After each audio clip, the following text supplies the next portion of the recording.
Saatnya kita mendengarkan kebenaran dari firman Tuhan yang pada hari ini diambil dari kitab Mazmur pasal 37 ayatnya yang kelima. Sekali lagi, khotbah pada hari ini diambil dari kitab Mazmur 37 ayat yang kelima yang bunyinya demikian.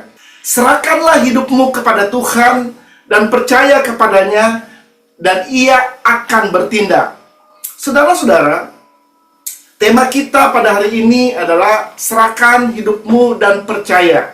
Bapak, Ibu, Saudara yang terkasih di dalam Tuhan Yesus Kristus, tak terasa kita sudah berada di penghujung tahun 2024. Dan di akhir tahun ini, Tuhan mau supaya kita menyerahkan hidup kita kepada Tuhan dan percaya sepenuh hati kepada Tuhan, bahwa Tuhan tidak pernah meninggalkan kita.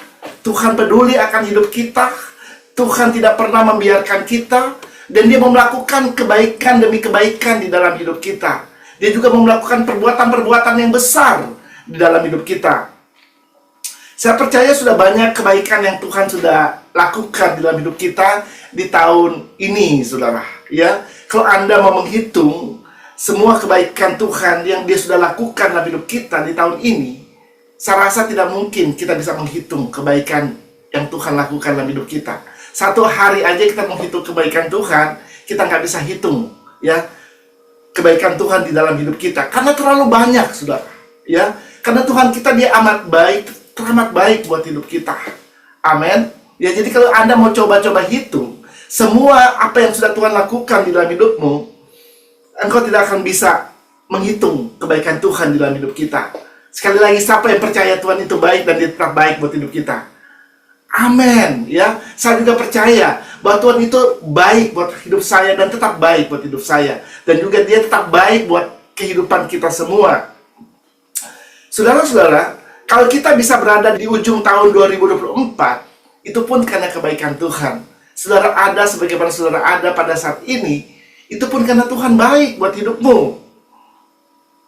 Pada saat ini saya akan membagikan beberapa janji Tuhan yang saya percaya Tuhan akan lakukan di dalam hidup kita memasuki tahun 2025. Yang pertama, Tuhan menetapkan langkah-langkah orang yang hidupnya berkenan kepadanya. Kita bisa baca itu di dalam Mazmur 37 ayat 23 sampai ayat yang ke-25. Mazmur 37 ayat 23 sampai dengan 25 bunyinya demikian. Tuhan menetapkan langkah-langkah orang yang hidupnya berkenan kepadanya. Apabila ia jatuh, tidaklah sampai tergeletak, sebab Tuhan menopang tangannya. Dahulu aku muda, sekarang telah menjadi tua, tetapi tidak pernah kulihat orang benar ditinggalkan atau anak cucunya meminta-minta roti.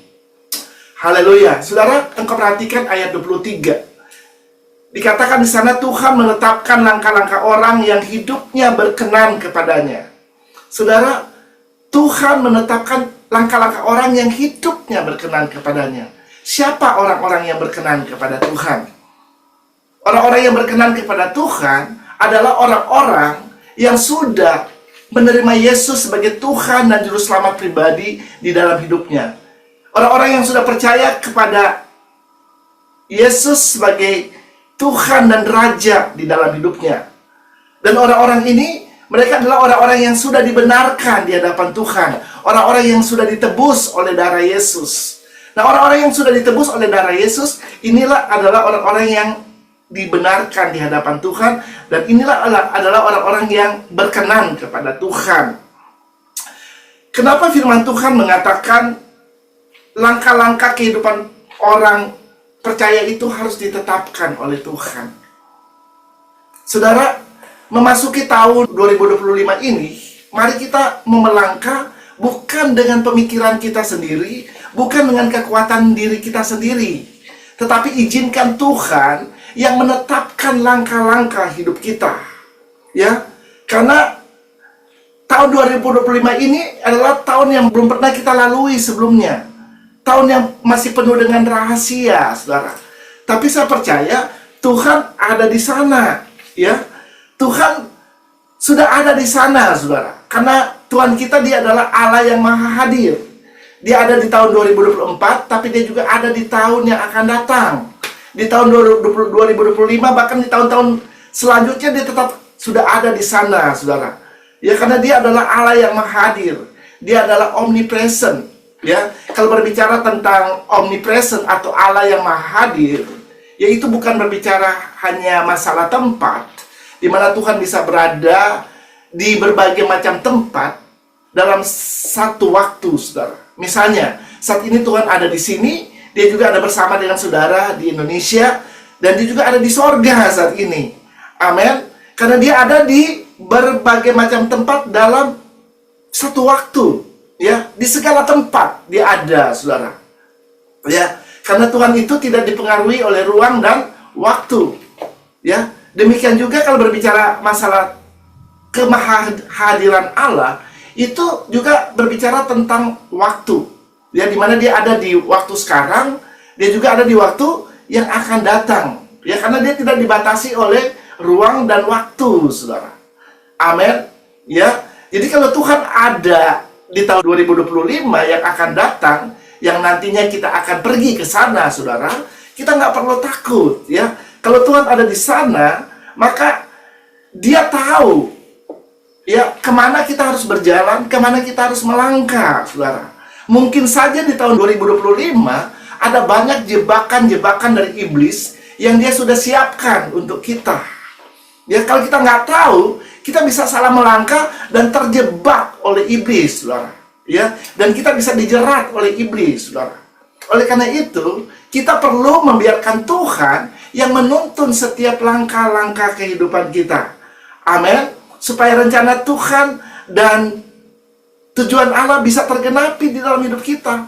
Jadi waktu kita berjalan, kita bukan hanya asal berjalan, ya, tetapi kita mau berjalan sesuai dengan pimpinan daripada Tuhan, pimpinan daripada Roh Kudus, saudara. Ya, saya percaya pada waktu Anda membiarkan hidupmu dipimpin oleh Tuhan, maka engkau pasti akan tiba di tempat tujuan dengan selamat. Amin. Karena Dia tahu, ya, bagaimana memimpin Anda ke tempat itu, saudara. Kalau kita berjalan dengan kekuatan dan pemikiran kita sendiri, kita tidak mungkin bisa sampai kepada tujuan yang sudah Tuhan sediakan buat hidup kita. Ya, bahkan kita bisa tidak menggenapi apa yang menjadi rencana dan tujuan Allah di dalam hidup kita. Oleh karena itu sangat penting dalam hidup kita untuk membiarkan Tuhan yang menetapkan langkah-langkah kehidupan kita, supaya kita bisa tiba dengan selamat di tempat yang sudah Tuhan sediakan buat hidup kita. Selanjutnya, janji Tuhan yang lain adalah Tuhan akan menopang dan memelihara orang-orang percaya. Masih ayat selanjutnya kita baca sekali lagi ayat-ayat ini. Mazmur 37 ayat 24 sampai dengan ayat 25. Apabila ia jatuh, tidaklah sampai tergeletak sebab Tuhan menopang tangannya. Dahulu aku muda, sekarang telah menjadi tua, tetapi tidak pernah kulihat orang benar ditinggalkan atau anak cucunya meminta-minta roti. Saudara, Mazmur 37 ini ditulis oleh Raja Daud. Di mana dalam Mazmur ini, Raja Daud menyaksikan kebaikan Tuhan di dalam hidupnya. Ya, dia bersaksi, dia katakan sejak dia masih muda sampai dia menjadi tua, tidak pernah dia ditinggalkan oleh Tuhan. Tuhan tidak pernah membiarkan dia. Tuhan selalu menyertai kehidupannya. Ya, kalau Anda membaca satu Mazmur yang sangat terkenal, Mazmur 23, dia berkata, sekalipun aku berjalan dalam lembah kekelaman, aku tidak takut bahaya, sebab Tuhan besertaku. Amin. Jadi, Raja Daud menyaksikan bahwa Tuhan tidak pernah meninggalkan dia. Ya, bahkan dia berkata, orang benar tidak akan ditinggalkan oleh Tuhan. Orang-orang yang hidupnya berkenan kepada Tuhan pasti akan ditopang oleh Tuhan. Saudara tahu kalau ditopang, kalau Anda membangun sebuah rumah, pasti ada fondasinya. Fondasi itu yang akan menopang sebuah rumah. Ya. Nah, demikian juga dengan kehidupan kita sebagai orang percaya. Selama kita ada di dunia ini, kita perlu ditopang oleh Tuhan. Ya. Fondasi itu berbicara tentang Kristus. Dia adalah batu karang yang teguh, saudara. Ya. Dan rumah yang dibangun di atas batu, itu dikatakan adalah rumah yang kuat. Rumah yang tidak akan gampang roboh pada waktu ada banjir, angin, badai. Rumah itu akan tetap kuat berdiri, saudara. Demikian juga dengan kehidupan kita. Kita harus percaya bahwa ada Tuhan Yesus yang akan menopang kehidupan kita. Sehingga kehidupan kita menjadi kehidupan yang kuat, yang kokoh. Amin. Yang tidak akan roboh pada waktu ada situasi, tantangan, pergumulan, pencobaan terjadi di dalam hidup kita. Dan dijelaskan juga, anak cucu orang benar tidak akan meminta-minta roti. Saudara, roti di sini berbicara tentang kebutuhan pokok dari hidup manusia. Kalau di Indonesia itu kita kebutuhan pokoknya adalah nasi, saudara. Ya, makanya orang Indonesia kalau sedang jalan-jalan ke luar negeri, ya kalau nggak ketemu nasi, rasanya aduh belum makan, saudara. Ya, jadi kalau udah ketemu nasi, rasanya mereka udah makan. Ya, karena itu berbicara tentang kebutuhan pokok dari manusia. Nah, kalau di zaman firman Tuhan ini ditulis, ya, makanan pokok dari orang-orang di Timur Tengah itu adalah roti. Bahkan sampai sekarang makanan pokok mereka pun masih roti, saudara. Ya, beda dengan orang Indonesia. Jadi roti ini berbicara tentang makanan pokok, ya, yang harus ada di dalam kehidupan manusia. Kalau enggak, mereka akan merasa ada sesuatu yang kurang, bahkan merasa belum makan kayak orang Indonesia, saudara. Kalau belum makan nasi, ya. Jadi ini adalah sebuah kebutuhan pokok. Nah, Raja Daud berkata, anak cucu orang benar tidak akan meminta-minta roti. Ya, artinya Tuhan akan menyediakan semua kebutuhan pokok yang dibutuhkan oleh orang-orang yang benar, orang-orang yang berkenan kepadanya. Amin, ya. Siapa orang-orang yang berkenan kepada Tuhan? Angkat tangan, saudara. Anda sudah percaya kepada Yesus sebagai Tuhan dan Juru Selamatmu. Anda adalah orang-orang yang benar. Saudara dan saya adalah masuk kategori orang-orang yang benar. Dan Tuhan akan menyediakan segala keperluan kita menurut kekayaan dan kemuliaannya. Jadi kita nggak perlu takut, ya. Memasuki tahun 2025, mungkin kita belum pernah ke sana, saudara. Belum pernah kita berada di sana, saudara. Ya, tetapi kita harus percaya bahwa ada Tuhan yang sudah ada di sana. Ya, Dia akan menyediakan segala keperluan yang kita butuhkan di tahun 2025, di tahun yang akan datang ini. Selanjutnya, janji Tuhan yang ketiga, Tuhan merancangkan hari depan yang penuh harapan. Kita bisa baca itu di dalam Yeremia pasal 29 ayatnya yang ke-11. Sebab aku ini mengetahui rancangan-rancangan apa yang ada padaku mengenai kamu, demikian firman Tuhan, yaitu rancangan damai sejahtera dan bukan rancangan kecelakaan, untuk memberikan kepadamu hari depan yang penuh harapan. Haleluya. Saudara, ini adalah janji Tuhan kepada kita di akhir tahun ini untuk memasuki tahun yang baru, ya. Sebenarnya firman Tuhan ini adalah janji Tuhan kepada orang Israel pada waktu mereka sedang berada di pembuangan di Babel, saudara. Ya, dimana pada waktu mereka berada di pembuangan, kelihatannya sepertinya kehidupan mereka seperti tidak ada pengharapan. Masa depan mereka seakan-akan suram. Ya, karena mereka berada di negeri orang. Ya, mereka ditawan di sana, saudara. Dibuang di sana, saudara. Jadi, orang-orang buangan ini sepertinya tidak ada pengharapan dalam hidup mereka.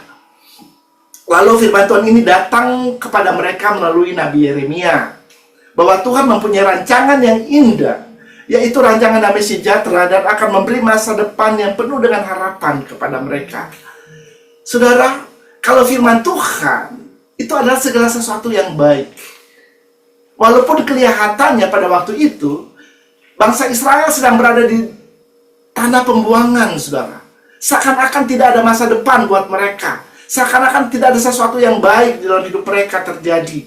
Tetapi firman Tuhan berkata, aku mempunyai rancangan yang indah. Nah, mereka harus percaya bahwa Tuhan mempunyai masa depan yang indah buat hidup mereka. Walaupun pada saat itu mereka belum lihat itu terjadi di dalam hidup mereka. Tetapi mereka harus percaya. Mereka harus menyerahkan hidup mereka kepada Tuhan dan percaya bahwa Tuhan sanggup untuk melakukan firman-Nya. Dan dia setia akan firman-Nya. Dia memberikan masa depan yang penuh harapan kepada umatnya.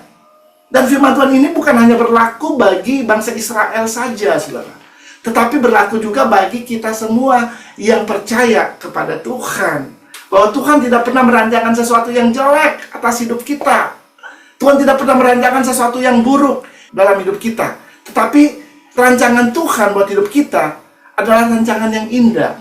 Rencana Tuhan buat hidup saudara dan saya adalah rancangan yang luar biasa, saudara. Siapa yang percaya Tuhan mempunyai rencana yang indah buat hidupmu? Amin, ya. Amin. Ya, saya percaya Tuhan tidak pernah merancangkan sesuatu yang buruk dalam hidup kita, ya, tetapi rancangannya selalu indah. Rencananya selalu indah buat hidup kita. Oleh karena itu, kita tidak perlu takut memasuki tahun yang baru yang akan beberapa hari lagi kita akan masuki, saudara. Karena Tuhan mempunyai rencana yang indah buat hidup kita. Dan rancangannya dikatakan adalah rancangan damai sejahtera. Wow. Saudara, rancangan damai sejahtera, apa sih maksudnya rancangan damai sejahtera? Saudara, mungkin di hadapan kita ada banyak situasi, tantangan, pencobaan yang bisa saja datang dalam hidup kita. Hal-hal yang buruk yang mungkin dilemparkan oleh iblis. Sakit penyakit yang bisa saja dilemparkan oleh iblis dalam hidup kita. Tetapi di tengah-tengah situasi yang bukan semakin baik saat ini, semakin buruk dikatakan dalam firman Tuhan, di hari-hari terakhir akan datang masa-masa yang sukar. Ya, masa-masa yang sulit, dangerous time, masa-masa yang penuh dengan bahaya. Tetapi di tengah-tengah masa-masa ini, Tuhan tetap akan memberikan damai sejahtera atas hidup kita.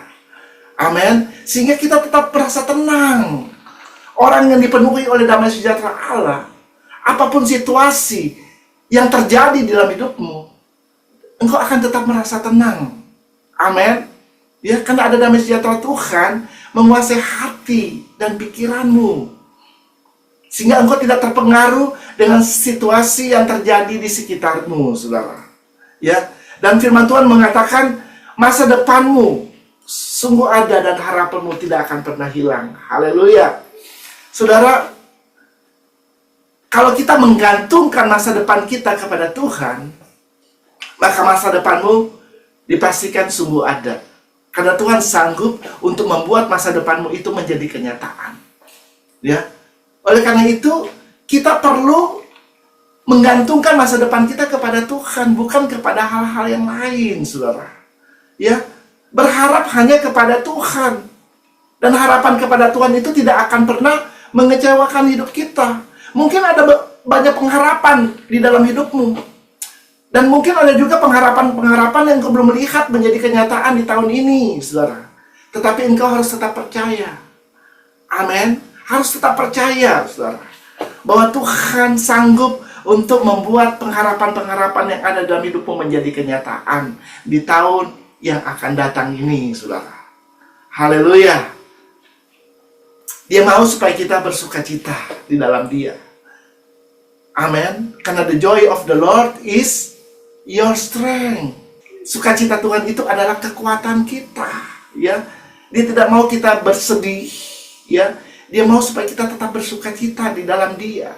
Karena Dia akan memberikan apa yang diinginkan oleh hatimu, kata firman Tuhan. Kalau engkau sungguh-sungguh berserah dan percaya kepada Tuhan, maka Dia akan membuat semua pengharapanmu itu menjadi kenyataan. Haleluya. Dan yang terakhir, yang keempat, janji Tuhan adalah kasih setia dan rahmat Tuhan tidak berkesudahan di dalam hidup kita. Kita bisa baca itu di dalam Ratapan 3 ayat 22 sampai dengan ayat 23. Tak berkesudahan kasih setia Tuhan, tak habis-habisnya rahmatnya. Selalu baru tiap pagi, besar kesetiaanmu. Saudara-saudara, firman Tuhan ini adalah lagu yang tadi kita nyanyikan, ya. Tak pernah berkesudahan kasih setiamu Tuhan. Amin.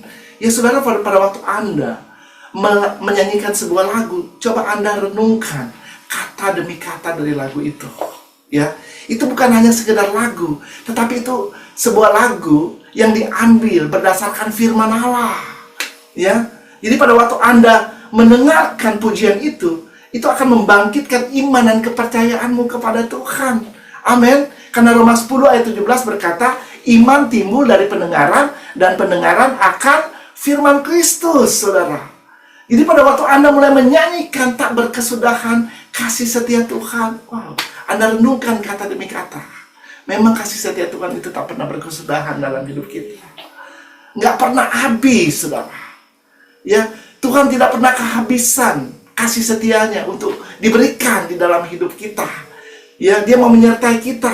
Ya, jadi kasih setia Tuhan itu rahmatnya tak pernah habis. Dikatakan rahmatnya itu selalu baru setiap pagi. Haleluya. Jadi kalau Tuhan memberikan sesuatu kepada kita, itu bukan sesuatu yang bekas. Firman Tuhan berkata, rahmatnya selalu baru. Selalu baru, saudara. Kalau Dia memberikan kita, Dia memberikan sesuatu yang baru. Dia memberikan hidup yang baru kepada kita pada waktu kita percaya kepada Dia. Hidup yang lama kita sudah berlalu, sesungguhnya yang baru sudah datang, yaitu kehidupan di dalam Kristus, di mana kita akan hidup dalam kemenangan demi kemenangan bersama dengan Kristus. Amin. Dia juga memberikan hati yang baru. Ya, hati yang baru, saudara. Bukan hati yang lama. Jadi Dia memberikan hati yang baru di dalam hidupmu. Hati yang taat, hati yang dengar-dengaran kepada firman Tuhan, hati yang melakukan firman Tuhan, hati yang mau taat pada waktu Dia berbicara kepada engkau. Dia mau memberikan itu di dalam hidupmu. Amin. Dan Dia juga mau memberikan semangat yang baru memasuki tahun 2025 ini, sehingga engkau memasuki tahun 2025 ini bukan dengan tanpa semangat, saudara. Ya, tetapi engkau akan masuki tahun ini dengan antusias, karena engkau tahu, ya, ada Tuhan bersama dengan engkau, ada Tuhan yang tidak pernah meninggalkan engkau, ada Tuhan yang menyertaimu. Amin, saudara. Jadi engkau tidak masuk dengan semangat yang melempem, saudara. Ya, tetapi engkau akan penuh dengan antusias menyambut tahun yang baru. Ya, karena engkau tahu bahwa ada hal-hal yang baru yang akan Tuhan berikan di dalam hidupmu. Amin. Ya, makanya dikatakan rahmat Tuhan tak pernah habis-habisnya dan selalu baru tiap pagi. Ya, saudara, rahmatnya itu selalu baru tiap pagi. Anugerahnya, kasih setianya, karunia-Nya, kasih karunia-Nya dalam hidup kita selalu baru tiap pagi. Oleh karena itu, saudara, penting sekali di pagi hari engkau untuk bersekutu dengan Tuhan. Amin. Ya, engkau memulai harimu, engkau mulai dengan Tuhan, saudara. Prioritaskan Tuhan pertama-tama di dalam hidupmu. Ya, pada waktu engkau bangun pagi, mari engkau mencari wajah Tuhan. Karena dikatakan oleh firman Tuhan, rahmatnya selalu baru tiap pagi. Artinya engkau harus bersekutu dengan Tuhan. Amin. Sehingga rahmatnya bisa dicurahkan di dalam hidupmu. Ya, kalau Anda udah bangun kesiangan, sedangkan rapat itu diberikan di pagi hari, udah nggak terima, saudara. Benar? Ya. Rahmatnya Tuhan itu selalu baru tiap pagi. Ya. Jadi perlu kita di pagi hari kita datang kepada Tuhan, kita memulai persekutuan kita dengan Tuhan, kita berdoa, kita bersekutu dengan firman Tuhan, kita mau mengerti, mau tahu apa yang Tuhan mau berbicara kepada kita melalui firman-Nya. Sehingga pada waktu kita melangkah, kita nggak akan tersesat pada hari itu. Karena ada tuntunan dari firman Tuhan. Amin. Ya. Dan rahmatnya itu akan dicurahkan dalam hidup kita. Ya, karena kita membutuhkan rahmat Tuhan. Kita membutuhkan anugerah Tuhan di dalam hidup kita. Tanpa anugerah Tuhan dalam hidup kita, kita nggak akan bisa survive. Saudara, dunia yang dimana kita tinggal ini, semakin hari bukan semakin baik, tetapi semakin jahat, saudara. Ya, hari-hari yang ada saat ini adalah hari-hari yang semakin sulit, semakin sukar. Oleh karena itu kita membutuhkan rahmat Tuhan. Amin. Ya. Dan kalau Anda melihat kata kasih setia itu terdiri dari dua buah kata. Yang pertama adalah kasih. Ya, kasih itu kita harus ingat bahwa Tuhan mengasihi kita. Amin. Ingat, ya, memasuki tahun 2025, Tuhan mengasihi engkau. Dan dia tidak pernah berhenti untuk mengasihi engkau, saudara. Kasih Tuhan itu setelah dibuktikan dengan dia mengirimkan anaknya yang tunggal ke dunia ini untuk menebus kita dari dosa. Ya, sehingga kita yang harusnya mati karena dosa, karena kejahatan kita boleh mendapatkan keselamatan kalau kita percaya kepadanya. Dan Tuhan itu juga setia, ya. Dia tidak pernah meninggalkan kita, dia tidak pernah membiarkan kita, tetapi janjinya dia mau menyertai kita sampai kepada kesudahan zaman. Saudara, Tuhan itu setia kepada kita. Pada waktu Yesus, dia ada di dunia ini, sebelum dia naik ke surga, dia berkata, aku akan menyertai engkau sampai kepada kesudahan zaman. Dia berkata kepada murid-muridnya pada waktu itu. Dan firman Tuhan ini bukan hanya ditujukan kepada murid-muridnya, tetapi ditujukan kepada kita semua. Amin. Dia setia, dia bilang kepada mereka, tunggu di Yerusalem, aku akan mengirim seorang penolong bagimu. Amin. Dia nggak membiarkan kita sendiri, ya. Tetapi dia mau menyertai kita selama-lamanya. Makanya dia berikan Roh Kudus dalam hidup kita. Sekali Roh Kudus masuk dalam hidup kita, Roh Kudus tidak akan pernah keluar lagi dalam hidup kita. Karena dia adalah Allah yang setia. Kasih setianya tak pernah berkesudahan dalam hidup kita. Amin. Ya, Roh Kudus selalu ada dalam hidup kita. Dia setia untuk menolong kita pada waktu ada situasi, pada waktu ada tantangan, pada waktu ada pergumulan, dia memberikan jalan keluar. Pada waktu ada pencobaan, ya, dia mau memberikan jalan keluar kepada hidup kita sehingga kita bisa melewati setiap pencobaan demi pencobaan yang dilemparkan iblis di dalam hidup kita. Haleluya. Ya, karena Tuhan itu setia. Walaupun kadang-kadang kita nggak setia sama Tuhan, benar? Ya, tetapi firman Allah berkata, walaupun kita tidak setia, Dia tetap setia. Karena kesetiaan itu adalah karakternya Tuhan, saudara. Ya, sekali Dia setia, Dia tetap setia sampai selama-lamanya. Makanya kasih setia Tuhan itu selalu tak pernah berkesudahan, selalu ada dalam hidup kita. Haleluya. Saya tidak akan memperpanjang khotbah pada hari ini. Mari Bapak Ibu Saudara, di penghujung tahun 2024 dan sebentar lagi, beberapa hari lagi kita akan masuk di tahun 2025. Ingat, ada Tuhan yang menyertai engkau. Ada Tuhan yang tidak pernah meninggalkan engkau. Dia mau melakukan hal-hal yang besar di dalam hidupmu. Dia mau melakukan kebaikan demi kebaikan di dalam hidupmu. Dan dia juga menjamin, dia akan melindungi, dia akan memenuhi segala keperluanmu menurut kekayaan dan kemuliaannya di dalam Kristus Yesus Tuhan. Yang perlu engkau lakukan adalah engkau harus berserah kepada Tuhan dan tetap percaya bahwa Tuhan tetap pegang kendali atas hidupmu. Percaya bahwa Tuhan akan bertindak dan melakukan kebaikan demi kebaikan di dalam hidupmu. Tuhan akan melakukan hal-hal besar di dalam hidupmu. Tuhan akan melakukan miracles, melakukan mujizat dalam hidupmu. Dan dia mau supaya engkau bersuka cita. Amin.